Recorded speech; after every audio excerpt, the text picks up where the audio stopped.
ये happy home multi channel का प्रसारण है सीधे आपके सामने। Focus Hindustan Mumbai news channel पर आप सभी का स्वागत। मैं हूं माजिद सिद्दीकी। दुआ सलाम आदाब, जय भीम। हक और हकीकत को बताने वाले खामोश बैठे हैं, सच बोलने वाले पर इल्ज़ाम। आने वाला वक्त ही बताएगा। वीडियो को आखिर तक देखिए। सबसे पहले फोकस हिंदुस्तान को सब्सक्राइब करें, लाइक करें, शेयर करें और अपने कमेंट ज़रूर भेजें। समाज को जगाने के लिए आपकी ज़रूरत है। मैं फिर आऊँगा ताज़ा खबरों को लेकर। माजिद सिद्दीकी, जय हिंद।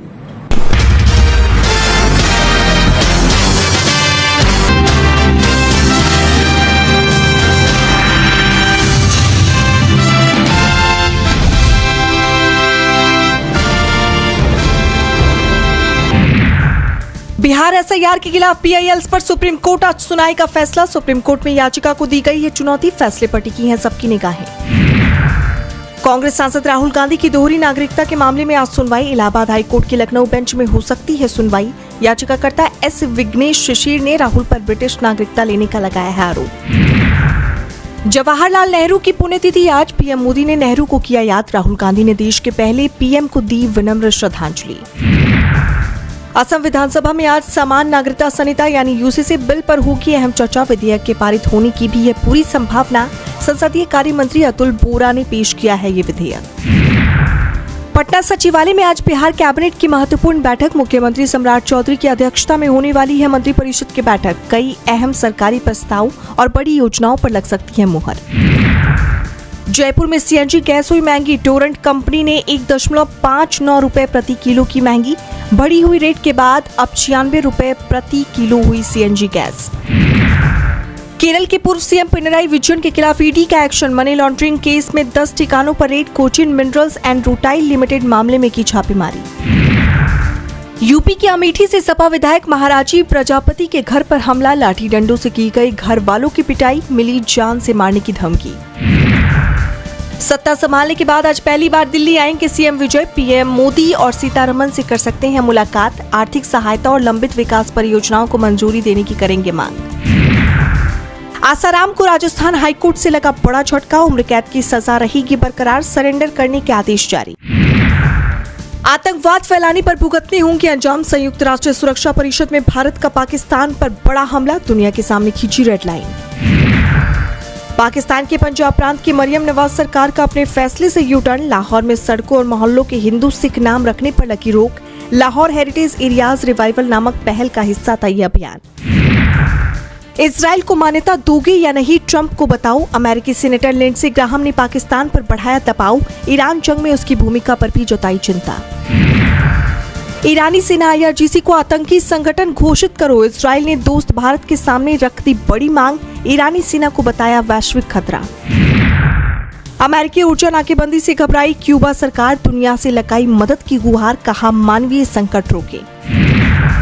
पेट्रोल डीजल के दाम बढ़ने का दिखा असर। दाल से लेकर ढुलाई तक सब महंगा। चना अरहर के बढ़ते दामों ने बिगाड़ा रसोई का बजट। एटीएम में अब मांग के हिसाब से भरी जाएगी नकदी। ईंधन बचाने के लिए बदला जाएगा पुराना नियम। करेंसी साइकिल एसोसिएशन ने दिया प्रस्ताव। ऋण बाजार की बदल जाएगी सूरत। कॉर्पोरेट बॉन्ड के लिए जल्द आएगी टोकन व्यवस्था। सेबी ने किया पायलट प्रोजेक्ट लॉन्च करने का फैसला। बायजूस के फाउंडर रविंद्रन को 6 महीने की हुई जेल। सिंगापुर कोर्ट ने सुनाई सजा। अप्रैल 2024 से जुड़ी अपनी संपत्तियों के मामले में अदालत की अवमानना के लगे आरोप। एआई की आंधी में भारत से आगे निकला ताइवान। बना दुनिया का 5वां सबसे बड़ा शेयर बाजार। एनवीडिया का मूल्यांकन भारतीय बाजार से भी बड़ा। अस्सलामु अलैकुम वरहमतुल्लाहि वबरकातुहू। ईद उल अजहा के इस मुबारक मौके पर अल्लाह ताला आपको सेहत, खुशियाँ और बरकत अता फरमाए। बकरीद मुबारक। ईद है मुबारक, ईद है रहमतों से भरी मुबारक ईद है। मुबारक ईद है, मुबारक ईद है।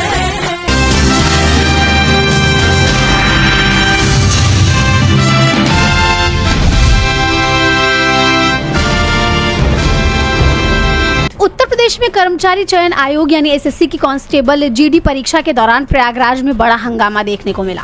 परीक्षा केंद्र पर क्षमता से कहीं ज्यादा अभ्यर्थियों को बुला लिया गया, जिससे छात्रों का गुस्सा फूट पड़ा।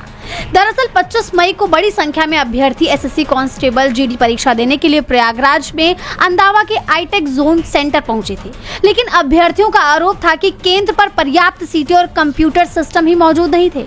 वहीं परीक्षा न दे पाने से नाराज अभ्यर्थियों ने सड़क पर चक्का जाम किया और पूरे इलाके में अफरा तफरी मच गई। इस दौरान तोड़फोड़ की खबर भी सामने आई। बाद में पुलिस ने मौके पर पहुंचकर हालात को काबू में किया। वहीं तकनीकी कारणों का हवाला देते हुए प्रयागराज समेत 5 जिलों में दूसरी और तीसरी शिफ्ट में होने वाली परीक्षा ही कैंसिल कर दी गई, जिस पर छात्रों का गुस्सा और भड़क गया। विपक्ष ने इस मामले में छात्रों का साथ दिया है। कांग्रेस के छात्र संगठन एनएसयूआई ने इस मिसमैनेजमेंट को लेकर सरकार के खिलाफ मोर्चा खोलते हुए एक्स पर पोस्ट किया कि बीजेपी सरकार और एसएससी आखिर छात्रों को क्या समझते हैं। 45 से 50 डिग्री की तपती गर्मी में लाखों छात्र एसएससी जीडी परीक्षा देने सैकड़ों किलोमीटर दूर से हजारों रुपए खर्च करके सेंटर पहुंचे, लेकिन वहां जाकर पता चला कि 25 मई की दूसरी और तीसरी शिफ्ट की परीक्षा ही कैंसिल कर दी गई है। कहीं कहा गया सेंटर में क्षमता नहीं है, कहीं कोई जवाब तक नहीं मिला। अगर व्यवस्था नहीं संभलती तो छात्रों का भविष्य बर्बाद क्यों किया जा रहा है? हर भर्ती परीक्षा में यही हाल, पेपर लीक, परीक्षा रद्द, अव्यवस्था, छात्रों का शोषण। मोदी सरकार में युवाओं को सिर्फ धोखा, बेरोजगारी और मानसिक तनाव मिल रहा है। देश का युवा चुप नहीं बैठेगा। एनएसयूआई ने साफ किया कि वो हर छात्र के साथ मजबूती से खड़ा है। जैसा आप जानते हैं कि विदेश भर में नीट एग्जाम लीक का मुद्दा गरमाया हुआ है, जिस पर बीजेपी और मोदी सरकार पहले ही घिरी हुई है।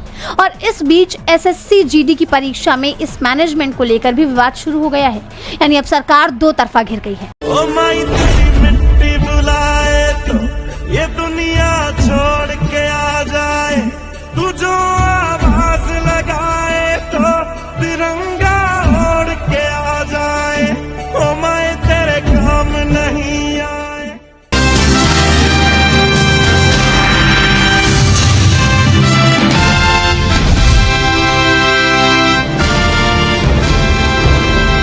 केंद्र सरकार ने देश में हो रहे जनसंख्या यानी कि डेमोग्राफिक बदलावों को लेकर एक बड़ा कदम उठाया है। सरकार ने एक हाई लेवल कमेटी का गठन किया है, जो ये अध्ययन करेगी कि देश के अलग अलग हिस्सों में जनसंख्या के स्वरूप में बदलाव क्यों हो रहे हैं और इसके पीछे कौन कौन से कारण हैं। खासतौर पर समिति का फोकस अवैध घुसपैठ और अन्य असामान्य कारणों से होने वाले जनसांख्यिकीय बदलावों पर रहेगा। सिर्फ सीमाओं की सुरक्षा कर हम देश की सुरक्षा सुनिश्चित नहीं कर सकते। हमने क्षेत्रीय सुरक्षा का राज्य सरकारों के साथ रहकर चिंता भी करना पड़ेगा और वो जिम्मेदारी का निर्वहन भी करना पड़ेगा। हमारी जिम्मेदारी है कि सीमा से नजदीक 50 किलोमीटर के किसी भी गांव में कोई अवैध निर्माण होता है तो हम सिविल प्रशासन को सूचित करें, कलेक्टर को सूचित करें, एसपी को सूचित करें। हमारी जिम्मेदारी है कि 50 किलोमीटर की बॉर्डर तक के सभी गांवों में जनसांख्यिकी का परिवर्तन हो रहा है, कृत्रिम परिवर्तन हो रहा है, तो उसके प्रति सजग रहकर राज्य सरकार को आगाह करें। सरकार का कहना है कि इस मुद्दे को गंभीरता से समझना जरूरी है, क्योंकि ये केवल जनसंख्या का आंकड़ा नहीं है, बल्कि इसके सामाजिक, सुरक्षा और प्रशासनिक प्रभाव भी हो सकते हैं। इस पूरी पहल की शुरुआत प्रधानमंत्री नरेंद्र मोदी ने 15 अगस्त 2025 को स्वतंत्रता दिवस के मौके पर की थी। उस समय उन्होंने हाई पावर डेमोग्राफी मिशन की घोषणा की थी। इसके बाद 11 सितंबर 2025 को केंद्रीय मंत्रिमंडल ने इस प्रस्ताव को मंजूरी दे दी। अब इसी फैसले के तहत ये हाई लेवल कमेटी बनाई गई है, जो पूरे मामले की गहराई से जांच करेगी और सरकार को सुझाव देगी। इस कमेटी की अध्यक्षता रिटायर्ड जस्टिस प्रकाश प्रभाकर नावलेकर करेंगे। इसके अलावा इसमें देश के कई अनुभवी अधिकारी और विशेषज्ञ शामिल किए गए हैं, जैसे कि जनगणना आयुक्त यानी कि सेंसस कमिश्नर, पूर्व आईएएस अधिकारी दुर्गा शंकर मिश्रा, पूर्व आईपीएस अधिकारी बालाजी श्रीवास्तव और अर्थशास्त्री डॉक्टर शमिका रवि। गृह मंत्रालय के फॉरेनर्स 1 डिवीजन के संयुक्त सचिव इस कमेटी के सदस्य सचिव होंगे, यानी पूरी रिपोर्टिंग और प्रशासनिक समन्वय उन्हीं के पास रहेगा। सरकार ने तय किया है कि ये कमेटी 1 साल के अंदर अपनी रिपोर्ट देगी। जरूरत पड़ने पर गृह मंत्रालय इसे 6 महीने और आगे बढ़ा सकता है। गृह मंत्री अमित शाह ने इस मुद्दे पर सोशल मीडिया प्लेटफॉर्म एक्स पर जानकारी देते हुए कहा कि अवैध घुसपैठ और अन्य कारणों से होने वाला अप्राकृतिक जनसांख्यिकीय बदलाव देश के लिए एक बड़ी चुनौती है। उन्होंने कहा कि ये सिर्फ एक सामान्य प्रशासनिक मामला नहीं है, बल्कि इससे देश की सुरक्षा, कानून व्यवस्था, सामाजिक संतुलन और आदिवासी समुदायों के संरक्षण जैसे मुद्दे जुड़े हुए हैं। उनके मुताबिक अगर किसी क्षेत्र में जनसंख्या का पैटर्न असामान्य तरीके से बदलता है तो उसका असर लंबे समय में सामाजिक ढांचे पर भी पड़ सकता है। बड़ा सवाल ये है कि कमेटी क्या क्या जांच करेगी। तो इस कमेटी को काफी व्यापक जिम्मेदारी दी गई है। ये सिर्फ आंकड़े देखने तक सीमित नहीं रहेगी, बल्कि जमीनी कारणों को भी समझेगी। सरल भाषा में कहें तो ये कमेटी ये देखेगी कि देश में किन किन जगहों पर जनसंख्या तेजी से बदल रही है। क्या ये बदलाव अवैध घुसपैठ या फिर सीमा पार गतिविधियों से जुड़ा है? क्या इसके पीछे आर्थिक कारण है, जैसे कि रोजगार की तलाश में लोगों का आना जाना? क्या सामाजिक या फिर पर्यावरणीय कारण भी इसमें भूमिका निभा रहे हैं? और अलग अलग समुदायों में जनसंख्या के असामान्य बदलाव क्यों हो रहे हैं? सरकार ने कमेटी को ये भी कहा है कि वो एक ऐसा सिस्टम सुझाए जिससे देश में रह रहे अवैध प्रवासियों की पहचान, उन्हें हिरासत में लेना और देश से वापस भेजने की प्रक्रिया साफ, समयबद्ध और व्यवस्थित हो सके। इसके साथ ही ये भी सुझाव देना होगा कि सीमा प्रबंधन को कैसे मजबूत किया जाए ताकि भविष्य में ऐसी स्थिति को रोका जा सके। एक और अहम जिम्मेदारी ये होगी कि केंद्र और राज्य सरकारों के बीच बेहतर समन्वय का एक मॉडल तैयार किया जाए, क्योंकि जनसंख्या से जुड़े मुद्दे सिर्फ केंद्र का नहीं बल्कि राज्यों का भी बड़ा विषय होते हैं। इसलिए कमेटी एक ऐसा ढांचा सुझाएगी जिससे दोनों स्तरों पर मिलकर काम किया जा सके और डेटा की निगरानी लगातार होती रहे। लेकिन आखिर सरकार इस पर इतना जोर क्यों दे रही है? दरअसल सरकार का मानना है कि अगर किसी क्षेत्र में जनसंख्या का संतुलन अचानक या फिर असामान्य तरीके से बदलता है तो उसका असर कई स्तरों पर दिख सकता है, जैसे कि संसाधनों पर दबाव, सामाजिक तनाव, सुरक्षा चिंताएं और प्रशासनिक चुनौतियां। इसलिए सरकार चाहती है कि इस पूरे विषय का अध्ययन केवल अनुमान या फिर राजनीतिक बहस के आधार पर नहीं, बल्कि वैज्ञानिक और डेटा आधारित तरीके से किया जाए। कुल मिलाकर ये कमेटी एक तरह से पूरे देश में हो रहे जनसंख्या बदलावों की तस्वीर तैयार करेगी। ये बताएगी कि बदलाव कहाँ, कैसे और क्यों हो रहे हैं और उनके समाधान क्या हो सकते हैं। सरकार की उम्मीद है कि इस रिपोर्ट के आधार पर आने वाले समय में ऐसी नीतियां बनाई जा सकेंगी जो देश की सुरक्षा, सामाजिक संतुलन और प्रशासनिक व्यवस्था को मजबूत कर सकें। फिलहाल आप इस पूरे मुद्दे पर क्या कहना चाहेंगे, हमें कमेंट करके अपनी राय जरूर बताएं। जय जयकार करो रे प्रभु की, जय जयकार करो रे प्रभु की। नैया पार करेंगे सभी की, नैया पार करेंगे सभी की। जय जयकार करो रे प्रभु की।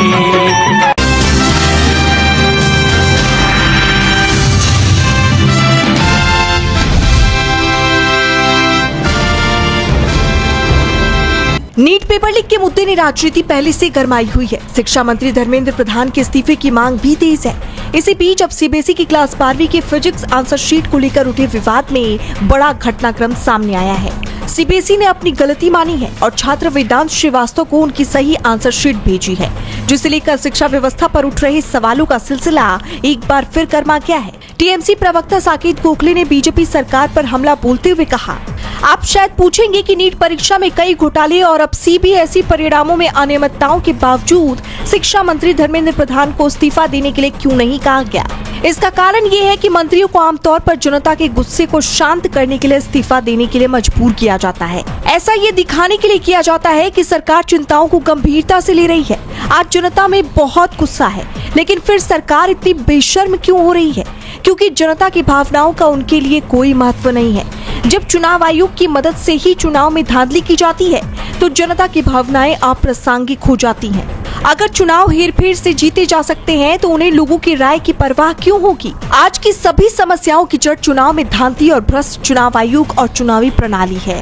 अगर हम इसे प्राथमिकता के आधार पर पहले ठीक नहीं करते हैं तो आपकी आवाज सरकार के लिए अप्रासंगिक है, क्योंकि इसका कोई प्रभाव नहीं पड़ेगा।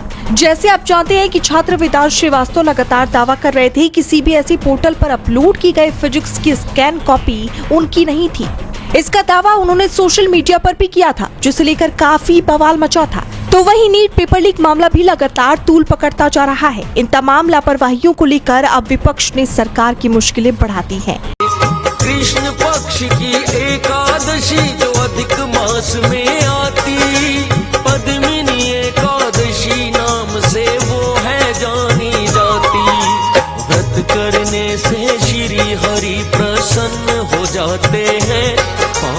कथा सुनाते हैं। कमला एकादशी भी भक्तों इसे बुलाते हैं।